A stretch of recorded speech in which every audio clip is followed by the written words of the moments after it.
Hi, and welcome to this live reading from In Over Her Head, Lights, Camera, Anxiety, the Cecily Taylor series, Book 2 by Krysten, Lindsay, Hager, and this is presented by Itsy Bitsy Book Bits. Chapter 1. Getting up early is my least favorite thing on the planet. Well, other than pop quizzes, but today I had to get up so I could see my boyfriend before he flew off to LA. Boyfriend. I couldn't believe I could now call my favorite singer of all time, Andrew Holiday, my boyfriend. I was getting out of the shower when I got a text from Andrew. Andrew, change of plans. I need to leave earlier to get to the airport. Cecily, oh, I won't get to see you before you leave? Andrew, well, you can if you come outside right now. I'm pulling up in your driveway. Oh, no. My hair was wet and I had no makeup on. However, I also had no choice if I wanted to see him before he left. I squeezed as much water out of my hair as I could, threw on some jeans and a hoodie, and ran outside. Hey, he said, getting out of his car and coming over to hug me. I'm so glad I got to see you before I left. Any word on how long you'll be out there? I asked. He squeezed me tighter. Probably 2 weeks, hopefully no longer than that. Tears started to form in my eyes. His voice wavered as he sounded unsure. All I could think of was all the adoring fans he'd meet in the next 2 weeks while he was away. Why did he have to leave now that we were together? Honestly, the time off I had to spend with you was a luxury, he said. It's not my norm. I hope you can understand that's what things are like for me. Yeah, I get it, I said, sniffing. I'm just going to miss you, that's all. Okay, good. He kissed me on the forehead. I need to leave now for LA, but I will call and text as much as I can. He kissed me, and I felt myself melting. As soon as he pulled away, I teared up. I clung to him as he whispered he'd text me when the plane landed. I watched his car pull out of the driveway and then went back to my room. I could handle this, right? Being apart was a small price to pay to date Andrew.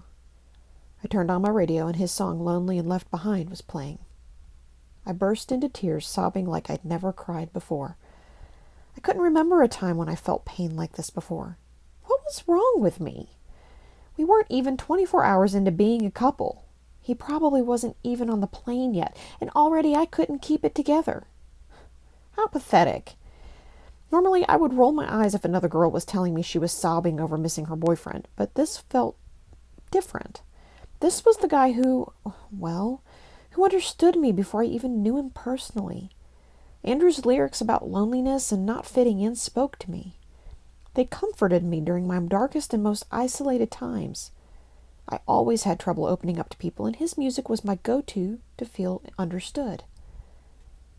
Until I moved to Blue Arbor, I had one close friend. I was shattered when she moved and basically ghosted out of my life. Luckily, I made 2 great friends here, Allie and Lila. I never knew where I fit in with the other girls in school.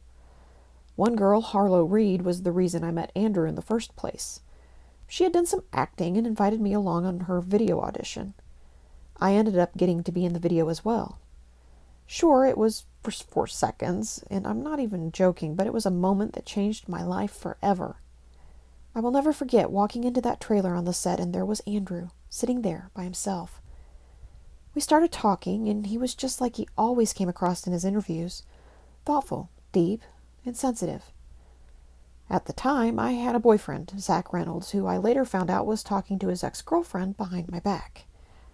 I was so hurt by the way Zach had dismissed my feelings about him hanging out with his ex. I needed someone to talk to, and Andrew became my shoulder to cry on. Pretty soon, we found we could share our thoughts on relationships with each other that only we understood. Things like what it was like to want a deeper connection with someone, and what it was like knowing other people didn't quite get you. While other people saw me as a little young for my age, or at least not as mature as some of the popular girls at school, Andrew got me. People made fun of the fact I was a total bookworm, but Andrew was too. We even liked the same F. Scott Fitzgerald documentary, something the others at schools rolled their eyes at. In Andrew, I found everything I repressed about myself. The things which spoke to me like books. Being an introvert, and a total romantic, and, well, the fact I found myself in his music. We connected, and while I had always understood the sad songs of longing on the radio, now I was finally getting what all those romantic ones were about, too. I didn't understand all of the soulmate song lyrics when I was with Zach, but I did now. My dad came to the door. "I thought I heard music. What are you doing up so early on a Sunday?" he asked. "Have you ever even been up in the AM on a Sunday before? That big round thing in the sky is what we day people call the sun." "I'm lucky to have such a comedian for a dad." Yes, you are. I was thinking about making hash browns with bacon. Your mother will say it's not on my diet, but we're going to pretend that was your request, okay?" "Sounds good." "Hey, are your allergies acting up?" he asked. "No, why?" "Your eyes are all red and your face is a little blotchy." "Oh, just some sinus issues. Stupid weather can't make up its mind if it's going to be warm or cold." He nodded. "Okay, then. Well, come down in a few minutes to back me up that this breakfast was your idea." I got up and washed my face and heard my phone getting a text. "Lila, let me know when you get up. I want to get out of the house." Cecily, "I'm up. What time?" Lila, "You're up? Is this actually Cecily, or am I talking to her kidnapper? Dude, I don't have ransom money." Cecily, "LOL, I had to get up early. I'm going to eat breakfast and I'm free all day, so whenever you're ready." Lila, "I'll be over in 20 minutes. Cool?" Cecily, "Yep." When I went downstairs, my dad had made the hash browns extra crispy the way I liked them. I ate a huge plateful, and then Lila texted me. "Lila, I'm in the driveway. Hurry up." "Are you seeing Andrew today?" Dad asked. "No, he had to leave early this morning." "Oh, is that why you were up?" "Yeah, I won't be seeing him for a while. It's cool, though," I said, shrugging. "Well, have fun with Lila. You good for lunch money?" "I could always be better." He sighed and pulled out his wallet. "10 work?" "20's classy," I said, trying to keep a straight face. Dad cracked up. "Well, far be it from me to mar my reputation as anything less than a class act. Your room is clean and your grades are good, so 20 seems doable." "Thank you." My room was always clean, though, because I couldn't stand clutter. It was like my brain couldn't focus with everything unorganized. Sure, I had a ton of books in my room, but they were all neatly stacked, separated by fiction and nonfiction, all in alphabetical order. I also had the bottom shelf reserved for used books because I was never comfortable with the idea of books that once belonged to someone else commingling with fresh, clean books that just my hands had touched. Allie told me I was crazy, and all new books go through several hands before they get to mine, but I didn't want to hear that. "Hey," Lila said as I got into the car. "Cute top. Is it new?" It was my Aunt Sheena's. I love getting her cast-offs. She said she loved the blue leopard print when she brought it, but the color was too light for her. It works with my hair being darker, though. After a few minutes of driving in silence, she lowered the volume on the radio. "You okay?" "Yeah, why?" "You're being kind of quiet," she said as we sat at the red light. "And you were just staring out the window all wistful. You know, like how Harlow was overacting in Andrew's video?" We both laughed at the mention of my frenemy Harlow, who had tried to psych me out the night before the video shoot. "Well, speaking of him, he left town today." "Is that why you were up early?" she asked, pursing her glossy rose lips. "Kind of. Getting to know him was this big dream, and now it's like, you know, how it feels when you have an awesome last day of summer, but then you have to get up early the next day and your first day of school totally sucks. Oh, man, yes. It's like a slap of reality and the summer magic is gone." I nodded. "That's exactly what I'm feeling right now. It's like I got to know my favorite singer and he's everything I imagined, and then poof, he's gone." "It's like it never happened," she said, turning onto the main street. I bit my lip, wondering what to say next. Part of me wanted to yell, "No, he likes me!" But the insecure part of me thought it might be better for no one to know, so when he ghosted out of my life, then only I'd see the rejection. Plus, Andrew had asked me to keep it private for now. I guess I realize how rare guys like Andrew are, especially after Zach acted like such a jerk hanging out with his ex, I said, thinking about his clingy ex who brought me nothing but problems. "Probably made it easy for you to get caught up, too." "Huh?" You know, a hot pop star shows a little interest while your jerk boyfriend's ego has been him keeping his ex-girlfriend around. Nobody could blame you for getting in over your head. Was that what I was doing? It felt real, but can you date your teen idol? Is it even smart to? And why hadn't he messaged me yet? I'm sure the plane had Wi-Fi. Other guys texted nonstop to the point of being annoying, yet my phone was silent. Maybe it was just nice to see someone being authentic, I said. It would have been awful if he was fake. Can you imagine? She asked. Honestly, when you said he was just like how he comes across in interviews, I did jumpy claps. Not gonna lie, it made me look like a toddler who just saw ice cream. Yeah, he seems like the real deal, don't you think?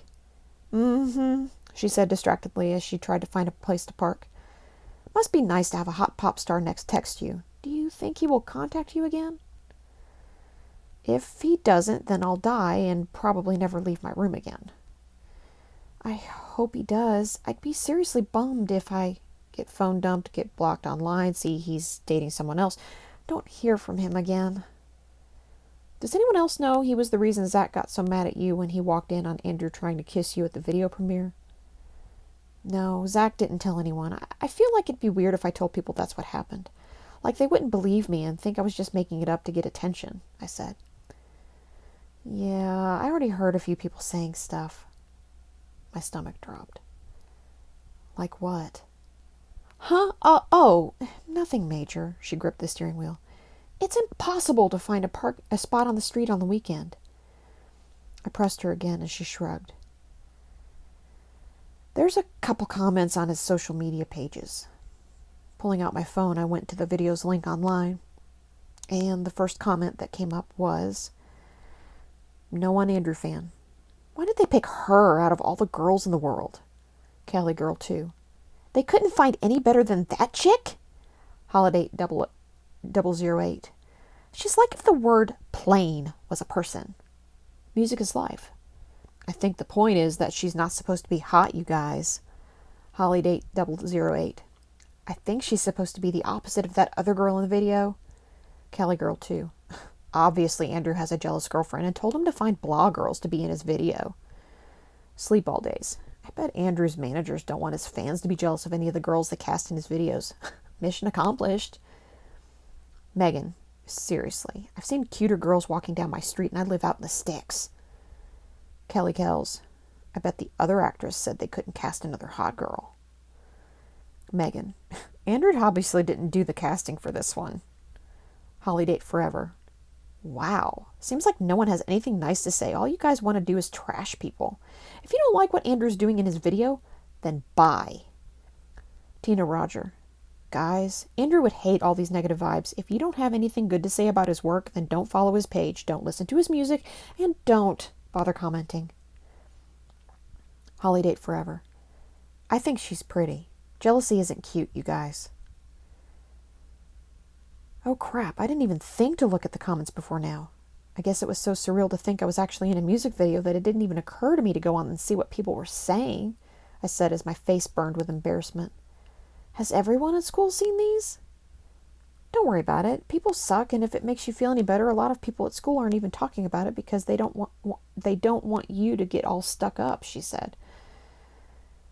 That was supposed to make me feel better. I was barely in the video. Why is everyone attacking me for a 5-second spot?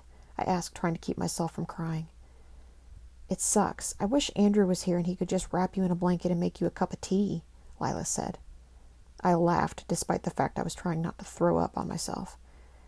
Yup, like the perfect boyfriend. Don't you wish such a thing existed? Just once, I'd like to see a guy do exactly what he says he's going to do in a relationship. I'm sick of guys who act like they were the victim in their previous relationship and then they turn around and do the same crap to you. That's Zach, all hurt over his ex who was sneaking around with that bass player, and then when I'm not around, he hangs out with her, I said. On the plus side, my anger was making me want to cry less. How does she always get away with these guys forgetting what she puts them through? Lila said, shaking her head as she gripped the steering wheel. It makes no sense for Zach to go back out with Tana, especially after what she did to Monty. Yet they both went back like this time's going to be different? Whatever. I wish I knew her brainwashing techniques. Imagine how awesome that would be. It would be amazing and we would use it on boys. No, Andrew, you don't want to go out tonight. You want to help me organize things in my room that are already organized, I said, laughing. No, Monty, you don't want to see that Tana girl anymore, even though she posts pics of herself in a bikini online when it's October. And there's no reason for it other than to remind guys she's still hot. Like, no, you don't want to call Bikini Girl. You want to watch rom-coms with me. No, Andrew, you don't want to go to all those premieres with supermodels throwing themselves at you. You want to sit on the couch and watch movies with me. I'd say I'd use it on that pro basketball player I like, but he's so dead to me right now. His girlfriend is pregnant, and for him to announce it right after he announced their engagement, it's a betrayal, even though I obviously never met him, she said, giggling. It's a total slap in the face. You two would have been so cute together, but I thought they just had twins. She's pregnant again? Different girl.